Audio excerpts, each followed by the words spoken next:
मला घोषणा करताना अतिशय आनंद होतोय की आत्ताच ब्रुकफिल्ड सोबत आम्ही चर्चा करून एक अत्यंत महत्वाकांक्षी प्रोजेक्ट झिरो डाऊन केलाय.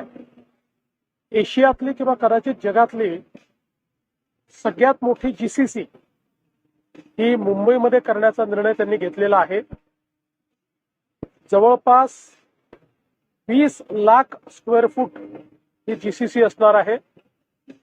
15,000 लोकांना डायरेक्ट आणि 30,000 लोकांना इनडायरेक्ट असं 45,000 एम्प्लॉयमेंट तयार करणारी ही जीसीसी असणार आहे.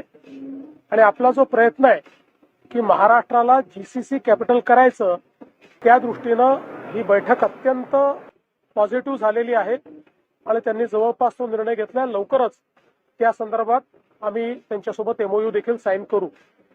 सोबतच जगामध्ये लॉजिस्टिक्समध्ये जी अतिशय प्रतिथयश कंपनी समजली जाते फेडेक्स, त्या फेडेक्सची देखील आज त्यांच्या जीसीसीच्या संदर्भात चर्चा झाली आहे.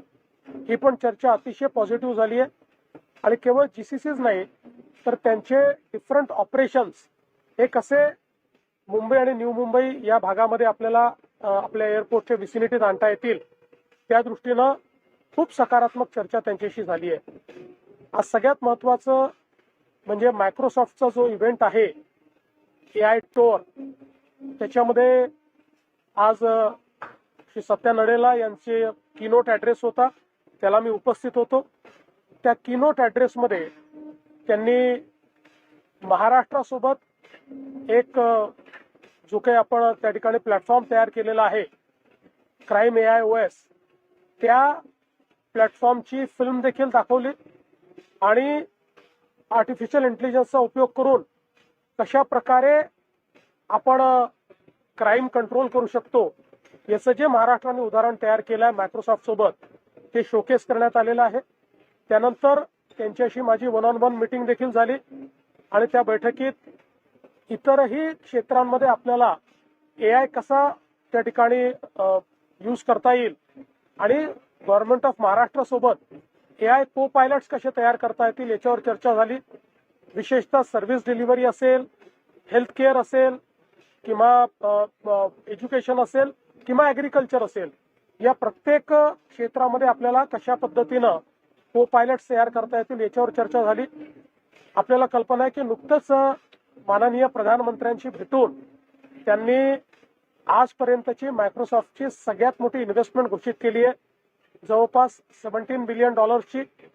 मी त्यांना हे सांगितलं की त्या इन्व्हेस्टमेंटमध्ये आपण महाराष्ट्राचा विचार करावा आणि त्यांनी देखील सांगितलं की निश्चितपणे आम्ही जे काही वेगवेगळे ठिकाणांचा विचार करतोय त्यात एक महाराष्ट्र अतिशय प्रामुख्यानं आहे. आत्ता देखील त्यांची बिगेस्ट इन्व्हेस्टमेंट ही महाराष्ट्रामध्येच आहे.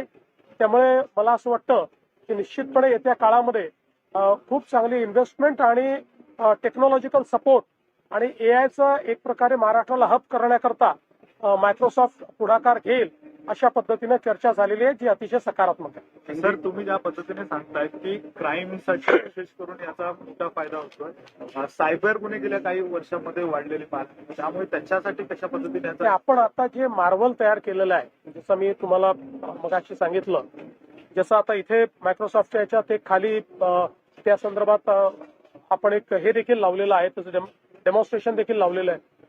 हे असं टूल आपण तयार केलं आहे की सायबर क्राईम आणि फायनान्शियल क्राईम मध्ये इतकं फास्ट डिटेक्शन होतं, ज्या डिटेक्शनला तुम्हाला 3-3, 4-4 महिने लागायचे ते 24 तासात होत आहे. आणि त्यातनं लोकांचे पैसे वाचतायत, आपण गुन्हेगारांना अटक करतोय, प्रिव्हेंटिव्ह देखील आपण करू शकतोय, आपण एक प्रकारे प्रेडिक्टिव्ह देखील करू शकतोय. मला असं वाटतं की क्राईमचं जे काही आज बदललेलं स्वरूप आहे सायबर क्राईम आणि फायनान्शियल क्राईम, त्याच्यात हे अत्यंत महत्वाचं आहे. दुसरीकडे जर बघितलं असेल तर तुम्ही ज्या पद्धतीने मुंबईमध्ये एक प्रोजेक्ट येणार आहे, पण महाराष्ट्रातल्या दुसऱ्या आणखी कुठल्या भागांमध्ये अशा पद्धतीचा प्रोजेक्ट असेल? आता जीसीसीचं जे रेव्होल्युशन आहे ते पहिल्या टप्प्यामध्ये मुंबई आणि पुण्यात आपण कॅच करणार आहोत, किंवा मुंबई पुणे जो कॉरिडॉर आहे त्याच्यामध्ये आपण कॅच करणार आहोत आणि त्याच्यानंतर ते Tier 2 सिटीज मध्ये जाईल. जी जिस तरीके से आज जीसीसी को लेकर के बड़ा it will be more than $1 billion. Most exciting part is that for the first time in Asia or probably in the world, they will be constructing property worth 2 million square feet, and the most exciting thing will be it will host 15,000 people, direct jobs for 15,000 people and indirect jobs for 30,000 people. So one single project will actually create 45,000 jobs. Devendra जी, जिस तरीके से आज कई सारे CEO से आपकी मुलाकात हुई और खास करके जीसीसी को लेकर बड़ा इन्वेस्टमेंट काफी यहाँ आज तय हुआ है। देखिए, आज कुछ बहुत महत्वपूर्ण फैसले हमारे हुए हैं। विशेष रूप से ब्रुकफील्ड के साथ हम लोगों ने आज जो एक फैसला लिया है, उसमें ब्रुकफील्ड ये करीब 20 लाख स्क्वायर फुट एक जीसीसी तैयार कर रहा है। ये एशिया की सबसे बड़ी और शायद दुनिया की भी सबसे बड़ी जीसीसी होगी। इसमें करीब 15,000 लोगों को डायरेक्ट एम्प्लॉयमेंट मिलेगा और 30,000 लोगों को इनडायरेक्ट एम्प्लॉयमेंट मिलेगा। 45,000 जॉब्स क्रिएट करने वाला, और ये वैल्यू जॉब्स है, जो डायरेक्ट जॉब्स है बहुत वैल्यू जॉब्स है, तो इसको क्रिएट करने वाला एक बहुत महत्वपूर्ण इस प्रकार का फैसला होगा। इसके साथ साथ फेडेक्स, जो दुनिया की लॉजिस्टिक्स की एक सबसे बड़ी कंपनी के रूप में जिसको देखा जाता है, वो भी अपनी जीसीसी और उसके साथ साथ एक प्रकार से उनकी कंप्लीट इकोसिस्टम वो भी मुंबई के आसपास मुंबई पुणे कॉरिडोर में करने का विचार कर रहे हैं। चूंकि न्यू मुंबई एयरपोर्ट ने लॉजिस्टिक्स के लिए एक नया एक जरिया खोला है, तो उसको लिवरेज करने का उनका प्रयास है। उनके साथ भी हमारी बातचीत हुई है। और आज का सबसे महत्वपूर्ण इवेंट AI टूर, जो माइक्रोसॉफ्ट का सत्या नडेला आज मुंबई में है। अभी अभी उन्होंने प्रधानमंत्री जी की भी मुलाकात की है। उनके साथ भी जो उनका कीनोट एड्रेस था उसमें मैं हाजिर था। उसमें उन्होंने महाराष्ट्र के साथ जो हमारा उन्होंने एक क्राइम AI OS तैयार किया है, जो प्लेटफॉर्म तैयार किया है, मार्वल के नाम से हम लोग उसको चलाते हैं। एक बहुत ही सक्सेसफुल केस है। उस केस को उन्होंने शोकेस किया, उसका वीडियो भी उन्होंने शोकेस किया। उसके बाद उनके साथ मेरी 1-on-1 मीटिंग भी हुई। इस 1-on-1 मीटिंग में हम लोगों ने इस प्रकार के जो AI को पायलट्स है, वो जिस प्रकार से हमने क्राइम सॉल्विंग के लिए तैयार किया है, उसी प्रकार से उसको हम लोग हेल्थ सेक्टर में कैसे ले जाएंगे, उसको एजुकेशन सेक्टर में हम कैसे ले जाएंगे, साथ साथ हम लोग एग्रीकल्चर में कैसे ले जा सकते हैं, उसको सर्विस डिलीवरी में कैसे ले जा सकते हैं, इसके ऊपर भी उनसे बातचीत हुई। और महाराष्ट्र को देश का AI हब हम कैसे बनाए, इसमें भी हम उनके साथ कोऑपरेट और कोलैबोरेट करेंगे। और उसके साथ साथ आप अगर देखेंगे तो ऑलरेडी उन्होंने ये कमिट किया हुआ है कि भारत में, अभी प्रधानमंत्री जी को उन्होंने कहा कि माइक्रोसॉफ्ट की आज तक की सबसे बड़ी इन्वेस्टमेंट $17 बिलियन की तो भारत में करने जा रहे हैं। तो हमने उनको ये रिक्वेस्ट की है कि भारत में जब वो कर रहे हैं तो महाराष्ट्र एक प्रकार से टैलेंट पूल है, इसलिए महाराष्ट्र का विचार करें। उन्होंने कहा कि निश्चित रूप से महाराष्ट्र उनके एजेंडा पर है और जो लोकेशंस वो तय करेंगे उसमें महाराष्ट्र हो। पूर्व गृहमंत्री शिवराज पाटील की डेथ हुई है, कैसे देखते हैं आप? मी इथनं लातूरला चाललेलो आहे। शिवराज पाटील साहेब महाराष्ट्राच्या राजकारणात एक अत्यंत मोठं नाव आहे आणि देशाचे गृहमंत्री, लोकसभेचे सभापती किंवा अध्यक्ष आणि महाराष्ट्राचे अध्यक्ष आणि वेगवेगळ्या रोलमध्ये त्यांनी जे काम केलं आहे, एक अतिशय रिस्पेक्टेड अशा प्रकारचे नेते म्हणून त्यांच्याकडे पाहिलं जातं। प्रचंड त्यांचं ज्ञान आपल्याला त्या ठिकाणी पाहायला मिळालेलं आहे की एक अतिशय इन्फॉर्म्ड, अतिशय हुशार अशा प्रकारचा राजकारणी म्हणून त्यांच्याकडे पाहिलं गेलं। आणि त्याचसोबत राजकारणामध्ये एक प्रचंड सभ्यता पाळणारा नेता म्हणून देखील त्यांच्याकडे पाहिलं गेलं।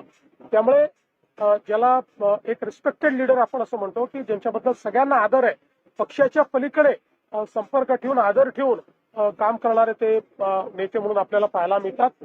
एक मोठी कारकीर्द आहे, ज्या कारकिर्दीबद्दल खूप गोष्टी आपल्याला सांगता येतील, त्या मी नंतर बोलीन त्याच्यावर। पण मला असं वाटतं की निश्चितपणे महाराष्ट्रातलं एक मोठं नेतृत्व हे आज आपल्यातनं गेलेलं आहे आणि शिवराज पाटील हे वेगवेगळ्या कारणांनी निश्चितपणे आपल्याला आठवणीत राहतील। त्यांनी केलेल्या कार्यामुळे आपल्याला आठवणीत राहतील। माझं स्वतःचं देखील खूप पर्सनल त्यांच्याशी चांगले संबंध आले आणि अतिशय त्यांचं प्रेम मिळालं।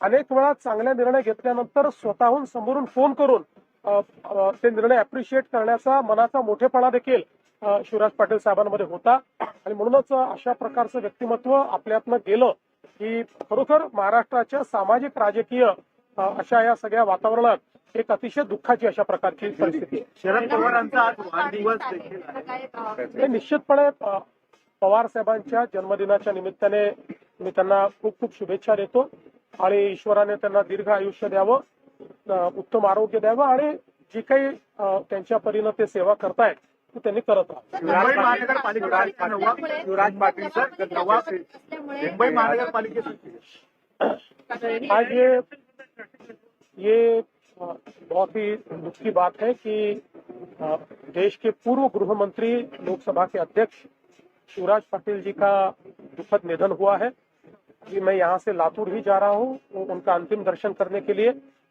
90 साल की उनकी आयु रही है और बहुत सालों तक उन्होंने महाराष्ट्र और देश की राजनीति में अपना वजूद दिखाया है, बहुत अच्छा कार्य भी किया है।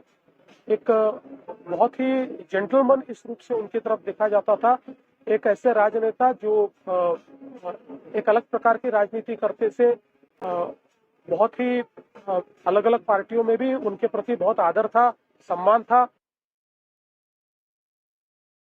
देश की राजनीति में उन्होंने बहुत इस प्रकार के व्यक्ति का जाना हमारे लिए बहुत दुखद है। मैं उनको बहुत